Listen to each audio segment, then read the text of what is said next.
여러분, 살고자 발버둥 치면 죽고, 죽고자 작정하면 삽니다. 권력의 법칙입니다. 지금 이재명 대통령은 살기 위해 정말 애를 쓰고 있습니다. 퇴임 후에 안위가 두려워 개혁의 칼날을 거두고 있습니다.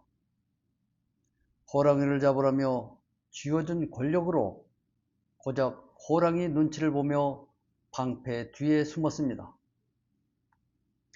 오늘 이 초라한 권력의 민낯을 직설적으로 팩트만 짚어보겠습니다. 정상회담 장소, 가는 곳마다 룰라 대통령을 만납니다. 이재명 대통령은 브라질의 룰라 대통령과 나란히 섭니다. 두 사람의 만남은 그 자체로 전 세계의 이목을 끌었습니다. 가난한 소년공 출신, 공장에서 일하다 신체 영구적인 장애를 입은 상은, 기득권의 거센 저항을 뚫고 권력의 정점에 선 서사까지 두 사람은 너무나 닮아 있었습니다. 국제 무대에서 룰라와 마주한 이재명 대통령은 정말 당당했습니다. 거침없이 직진했고 대등하게 대화했습니다. 그 모습을 보며 우리 국민은 다시 한번 가슴이 뛰었습니다. 저 기백으로 대한민국의 묵은 적폐를 청산하겠구나. 대중이 이재명이라는 정치인에게 열광했던 본질은 바로 그 투사의 정체성이었습니다. 하지만 그것이 마지막 불꽃이었을까요? 국제 무대에서 보여준 화려한 투사의 모습은 국내로 돌아오자마자 거짓말처럼 사라졌습니다. 냉정하게 팩트를 한번 보겠습니다.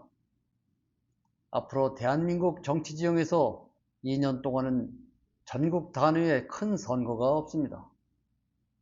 정치인에게 선거가 없다는 것은 무엇을 의미합니까? 표심을 의식해 눈치를 보거나 대중적 이익기에 영합할 필요가 없다는 뜻입니다. 오직 국가의 미래와 국민이 염원하는 본질적인 개혁에만 모든 화력을 쏟아부을 수 있는 최적의 기회이자 하늘이 준 골든 타임이죠. 조건은 완벽합니다.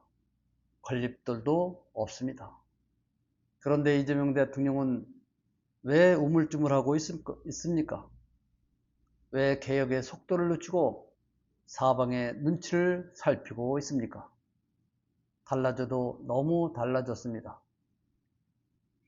취임 전후의 이재명은 180도 바뀌었다는 비아냥이 들립니다. 이 비아냥은 반대파의 모함이 아닙니다. 지금 지지층 내부에서 터져나오는 가장 치명적인 자성입니다. 죽기를 각오하고 기득권과 싸우던 사이다 정치는 사라지고 자신의 안위와 생존만을 계산하는 초라한 권력자만 남았습니다. 구체적인 사실을 하나씩 짚어보겠습니다. 첫 번째는 수사보안권 거래설입니다. 소문이 아닌 사실로 보이는 순간입니다. 민정수석이 임명되는 순간 모두가 이 거래설을 떠올렸습니다. 당초 국민이 명령한 개혁의 본질은 명확했습니다. 검찰의 직접 수사권을 완벽하게 분리하는 것이었습니다. 무소불위의 권력을 내려놓게 만드는 것이었습니다. 하지만 지금은 어떻습니까? 검찰의 수사보안권을 일부 남겨두거나 타협하려 한다는 의혹이 끊이지 않고 있습니다. 여당 지도부인 정청래 대표를 비롯한 선명 세력들은 티끌만침의 보안 수사권도 남기면 결국 칼이 되어 돌아온다며 완전 폐지를 주장하고 있습니다. 이것이 민심입니다. 그런데 대통령은 검찰 악용을 막기 위해 최소한만 남겨두자며 신중론을 펴니다. 이것은 신중함이 아닙니다. 퇴임 후 자신을 향해 들어올 검찰의 칼날이 두려워 검찰 조직을 완전히 적으로 돌리지 않겠다는 방어적 타협이죠. 자신의 사법 리스크를 완화하기 위해 국민주준 개혁의 칼을 검찰과 맞구해서 맞바꾸려 한다는 의심을 자초한 것입니다. 개혁의 선명성이 개인의 생존을 위한 실리적 타협만으로 변질되었습니다. 두 번째 팩트는 인사입니다. 민정수석 임명 과정에서 보여준 행보는 실망을 넘어 참담합니다. 민정수석 자리는 민심을 가감없이 청취하고 공직기강을 확립하여 개혁의 고삐를 죄는 자리입니다.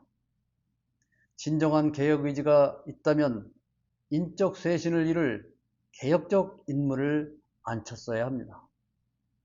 과감한 인적 쇄신 대신 안전 위주의 타협을 택하면서 정권의 개혁 동력은 스스로 꺾여버렸습니다. 대한적십사사 회장에 인요한을 임명한 것도 마찬가지지요. 호랑이를 잡으라며 권력을 주었더니 퇴임 후 호랑이에게 물려 죽을까봐 무서워 사육장문을 완전히 닫지 못하고 쇠창살 뒤에 숨은 꼴입니다. 이재명 대통령은 왜 이렇게 되었을까요? 이재명이라는 정치인의 쾌적을 보면 이해가 가기도 합니다. 그는 평생을 사법적, 정치적 벼랑 끝에서 살아남으며 권력의 정점까지 올라온 인물입니다. 그의 무의식 깊은 곳에는 살아남아야 다음이 있다는 철저한 생존 본능이 각인되어 있을 것입니다. 과거 야당 대표 시절에는 그 생존 본능이 기득권을 돌파하는 무기가 되었습니다. 하지만 국가 행정력을 책임지는 대통령의 자리에 서자 그 생존 본능은 독이 되었습니다. 실책 하나로 정권 전체가 무너질 수 있다는 압박감, 그리고 전임 대통령들이 겪었던 처절한 사법 보복의 잔상이 그를 공포로 몰아넣은 것은 아닐까? 그 결과는 무엇입니까? 살려고 발버둥 치는 순간 권력은 가장 빠르게 추락합니다. 최근 지지율이 취임 후 처음으로 40%대 초반까지 떨어지며 부정평가가 긍정평가를 앞서는 데드 크로스가 발생했습니다. 대중이 이재명에게 원했던 것은 정권 방어에 치중하는 노련한 행정가가 아닙니다. 목숨을 걸고 시스템을 바꾸는 투사였습니다.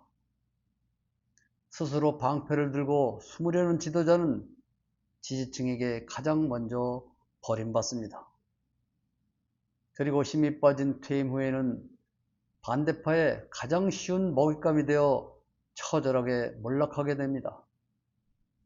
이것이 역사가 증명하는 권력의 생존 법칙입니다. 여러분, 다시 브라질의 룰라를 봅니다. 룰라 대통령은 퇴임 후 뇌물수수 혐의로 580일 동안 투옥되는 고초를 겪었습니다. 하지만 그는 비굴하게 타협하지 않았습니다. 퇴임 당시 87%라는 압도적인 국민적 지지와 통합을 바탕으로 역경을 견뎠고 마침내 무죄를 증명하며 역사상 최초의 3선 대통령으로 부활했습니다. 진정으로 살고자 한다면 퇴임 후 안위를 계산하며 숨는 것이 아니라 국민의 마음을 완전히 얻어야 합니다. 역사와 국민의 평가만을 바라보며 사직생의 각오로 직진해야 합니다. 룰라의 궤적을 잊어버린 채 개인의 생존을 위해 우물쭈물하는 지금의 이재명 대통령은 너무나 초라해 보입니다. 정치는 신앙의 대상이 아닙니다. 우리의 목적을 위한 도구일 뿐입니다. 개혁 의지를 잃고 자기 살 길만 찾는 도구는 가치가 없습니다. 우리는 무조건적인 지지를 멈추고 매서운 비판과 압박으로 그를 다시 개혁의 전선으로 끌어내야 합니다. 될 수 있을지는 모르지만 끝까지 요구를 해야 합니다. 당당하게 정면 돌파하라고 강력하게 요구해야 합니다. 몇 년 후 오늘 이 영상이 틀리기를 바랍니다. 오늘 준비한 영상은 여기까지입니다. 고맙습니다.